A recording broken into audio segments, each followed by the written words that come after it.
2003 to early 2004, and it was completed where we're at right now in 2009. And we have, but let me get started tell you a little bit about the Suwannee River.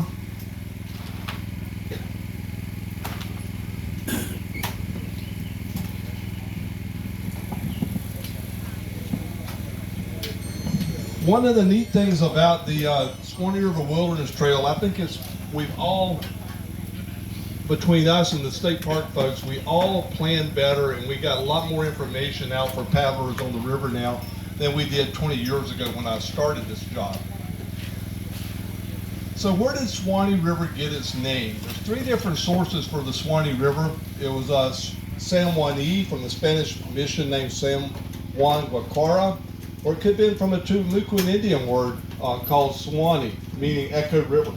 And I remember as a kid going down to the river with my father, and I thought it was neat. You could scream and holler, and you could hear it echo up and down the river. Mm-hmm. And that was neat, especially when you're 5 or 6 years old. That's just really neat. And then also Suwannee could have came from the Cherokee Indian village, Suwannee.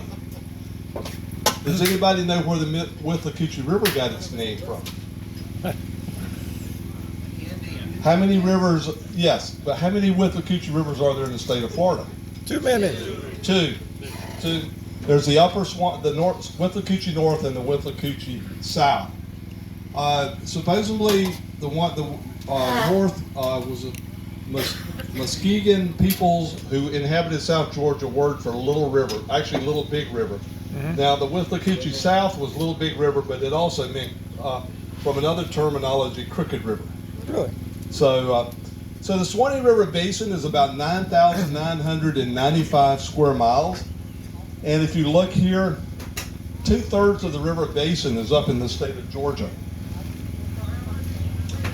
But it's right here, all this area up here is in the state of Georgia, and that drains into the Suwannee River, the Withlacoochee, the Alapaha River basins, and they all go all the way up to Alapaha, Georgia, which is probably 150 plus miles up into the state of Georgia. All drains into the Suwannee River, and the Okefenokee Swamp is a primary source of water for the Suwannee River.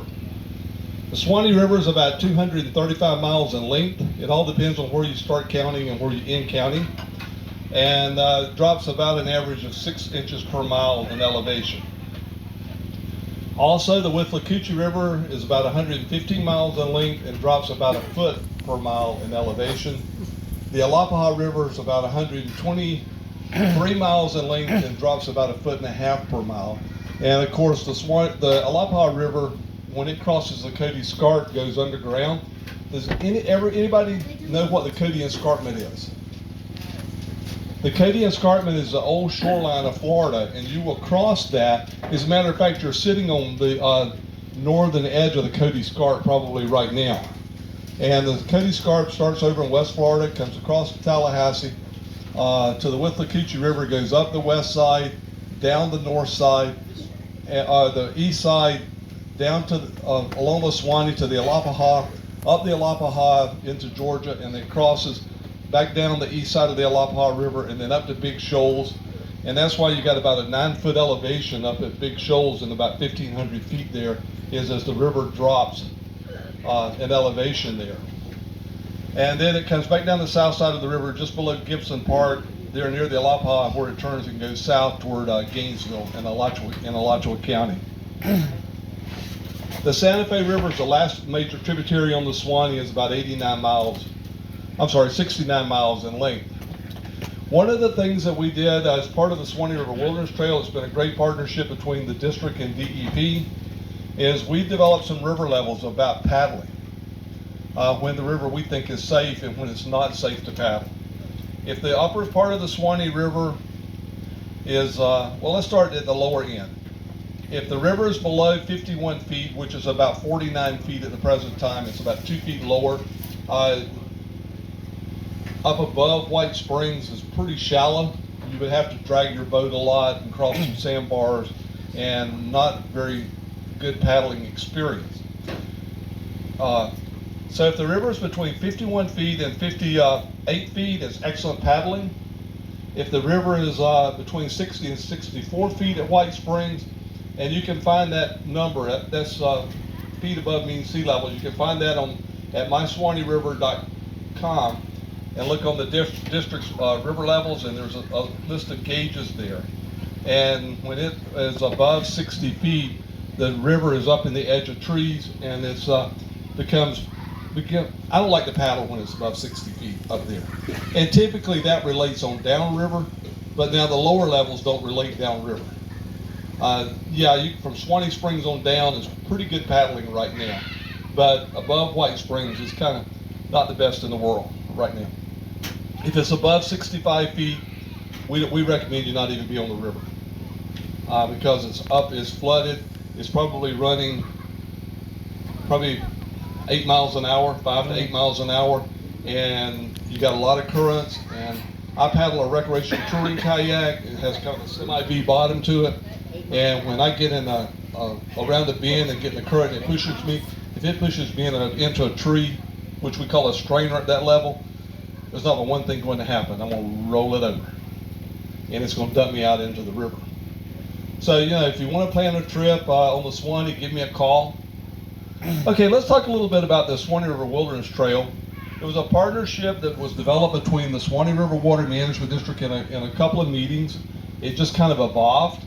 It was between the district and DEP state parks. Then, as we began to talk and develop plans for it, we had a week-long series of community meetings where we actually carried politicians and local leaders out. We paddled the river for 3 days. We were on the lower part of the Suwannee with power boats, and then we did houseboats the last section of the river from Fowler's Bluff to the Gulf. We educated the folks about the benefits of ecotourism, and then we began to bring in private county parks, local governments, private parks, and also other businesses as our partners there. And as part of the agreement, the district and DEP each committed $5 million to the project, each, which was a total of about $10 million. DEP agreed to open Troy Springs as a state park. At the time, it was they owned the land, but it was not developed or was not open to the public. Lafayette Blue Springs, which you all will go by on your paddle later on this week, was actually a county park that the state parks agreed to take over, and then the district owned some land adjacent to it, and we leased that land to them, which all become part of Lafayette Blue Springs State Park. Okay, DEP's part of the Florida State Parks part of this project, they would build 5 cabins at Stephen Foster Cultural Center State Park, Suwannee River State Park, Lafayette Blue Springs State Park, and Fanning Springs State Park. And so they built 5 cabins, and if Dana will come up. I can. Okay. You want to do it? Yeah. Or flip it over. Last one. Last page first. Okay, this I'll have up. You can look at it after we talk. It's five cabins. These cabins are at Lafayette Blue Springs State Park. These are 1 foot above the 100-year floodplain. This is at Stephen Foster, and these are at Suwannee River State Park. They will all accommodate 8. They're 2-bedroom, 1 bath, and they'll all sleep 8 people. And this is the interior of one of the Lafayette Blue Springs State Park living rooms. There are no river camps like this in Georgia. Okay, then the district, as part of our agreement with them, we would build 6 river camps. We built 5 of the river camps, and I'll explain to you what happened with the last. And let's flip back to the second page. Okay, the 5 river camps that we built was built starting 10 miles downriver from White Springs. We agreed the Wilderness Trail, the developed part of it, would be from White Springs down to Branford, and it would extend all the way to the Gulf. Our thought process then was everything above White Springs we would keep kind of as a primitive area, and so far that's what we've done. But each area has, each one of the river camps has 5 sleeping platforms. It'll sleep, they're 16 by 16, they will sleep 6 to 8 people. They have restrooms with hot and cold showers. And what's really neat about those is they have the instant hot water heaters. They're tankless hot water heaters, so you never run out of hot water there. And then this is, even though they're all the same in design, each one of them has different characteristics. Now, Holton Creek, the cabins are a little closer together because of the way, and we kind of picked out areas that were about every 10 to 12 miles apart. Everybody loves them. And we kind of worked it into the landscape there. You can't see any of the river camps from the river. All we have is a sign there that says welcome. And this is the Dowling Park River Camp, and because of the floodplain there, these were about 15 feet off the ground. And That's a great idea. I've seen water 18 inches deep in this in 2009. And then this is one of the, this is at the Adams Tract River Camp, which is the last river camp before you get to Branford. And this is the picnic pavilion there. Now, all of the ones that have restrooms there, they're this below the 100-year floodplain. The restrooms are on trailers, and you unhook them, you seal off the septic system, you unplug the electric, you turn the water off, unplug the hose, and you pull them out to high ground. And these sleeping platforms, these are in the floodplain. All of the screens are designed to come off, and the river flows through them, and then you just pressure wash them. But since those were built in 2004, this is the only river camp that has flooded. So, yeah, even though they're in the floodplain, the floodplain is a general area, and with that, these were built on kind of a higher ridge, and you can't get there. The Holton Creek is, you got 3 miles to paddle of water on the road before you can get to that little high spot where that is built. The Holton Creek River Camp, the sewer system, we got an advanced treatment sewer system there. The drain field is 1.5 miles up on the hill, and we pump the drain, the wastewater up 1.5 miles to there. Each one of those costs somewhere around $500,000 to build. And you can stay at those, you can make reservations through the state park. You call the Suwannee River Wilderness Trail office, Guess which and there is no charge for camping there. It's free. That is a bargain. But now you cannot drive, there is no drive-in access to those, except, now there is a campground host there, but there is no drive-in access to those for camping. You have to either come hike in, ride a bike in, or paddle in.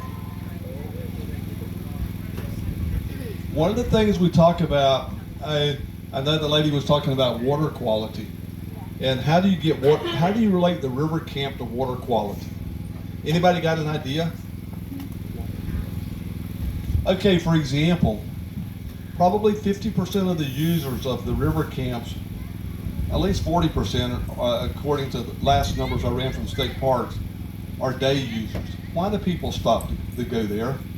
Day bathroom. So let's say, I'm gonna just pick a number. Yep. I read an article in Outside Magazine recently where when you work in the Grand Canyon as a guide, you first have to start out as a groover. Anybody know what a groover does on the Grand Canyon rafting trip? He's the person that takes care of the waste. So I was reading that, and all of a sudden it dawned on me the water quality benefits of these river camps. So 50% of the people are stopping there to use the restroom. And in that article, it said the average human excretes about 2 pounds of solid waste a day. So if you got 10,000 users, 5,000 of them do their number 2 business at that river camp. We've kept 5 tons of human waste from being deposited on a riverbank with all of the little whites, and it's not snow that's behind those trees. The little white TP that's back behind the trees. Yeah, in Florida, this humid climate is gone in a couple of months, but just think about it. We've kept 5 tons of solid waste, human waste, from being deposited on a riverbank someplace. That is a real positive, in my opinion. Okay, the district, to carry us a little bit farther, the district, if you want to paddle the Suwannee River and you want to camp on the bank, the district, there's 2 types of land along all rivers. There's either private property or there's public property. Typically, if you're camping in Florida, above the ordinary high water line, which is basically about where the trees and or not the trees, but the vegetation starts. That's where the private property rights start at. So you're either camping on private property or public property. For example, from the Georgia-Florida line down to White Springs, the district owns about 90% of the shoreline, and we will allow you to camp on that property with a permit from us as you paddle down the river. So if you'll call, I'm typically the person that issues those permits, so we call them special use authorizations. If you're paddling the Suwannee River and you want to camp on the bank on district lands, if you'll call us, we'll issue you a special use authorization to camp there. Can they be emailed out, or are they? I typically like to mail them, so that way you'll sign it and have it with you. But we can, a lot of times people call the two days before their trip, and we'll email them to you. Is there a cost? There is no cost. Had some other photographs to show you the drought of 2011 and comparing it to the flood of this year. Somehow the river at Fargo, I could walk across it with a pair of Keen sandals on and not get my feet wet, not even get the bottom of my feet wet. The river channel was about 4 inches wide. It was the drought of 2011. In 2012, the river flooded from Tropical Storm Beryl and Tropical Storm Debbie. The Suwannee rose 23 feet in 24 hours in White Springs. Rose 32 feet in 48 hours. So the Suwannee, on the upper part of the Suwannee, can be quite flashy during heavy rain events. Typically, it doesn't pose a problem except those severe rain events like during a tropical depression where in between the two, we got almost 50 inches of rain in about 30 days. Also, just kind of give you a little history about the river, and this is information we've kind of developed as part of the Wilderness Trail. Springs don't start on the Suwannee River until you get just at White Springs, just above White Springs at Bell Springs. And most of the water from the upper Suwannee, as we talked about from this drainage basin here, is all surface water that flows in. Or it comes from seepage slopes on the bank. And then as you transition down and you cross the Cody Scarp, you begin to see you have all of the white sandbars from that section down. You got a sandy bank. As you transition down the river, when you cross the Cody Scarp, as you begin to transition, you see all of the limestone along the bank. And then as you get down towards Suwannee River State Park, where you all will be in a couple of days, then you begin to see the bigger springs start. And as you go down to Manatee Springs will be the last big spring on the river, and then it begins to transition into that swampy area as you get into toward the Gulf of Mexico. Had a really neat photograph I would like to show you was from the ice storm of 2018 on January the 3rd, taken at Suwannee Springs. It looked like something from up north. All of the trees looking upriver had ice. They were coated in ice. It was really neat. But that kind of gives my talk about the Suwannee River Wilderness Trail, and I'll let Katie talk about the project we're working with her on the upper Suwannee between the Okefenokee Swamp and in White Springs, and we'll go from there. And one of the things that we're very fortunate, the Suwannee River has a wildlife refuge at the headwaters and also at the confluence with the Gulf. So it's probably the only river in the United States that has two wildlife refuges at the beginning and the end. Katie?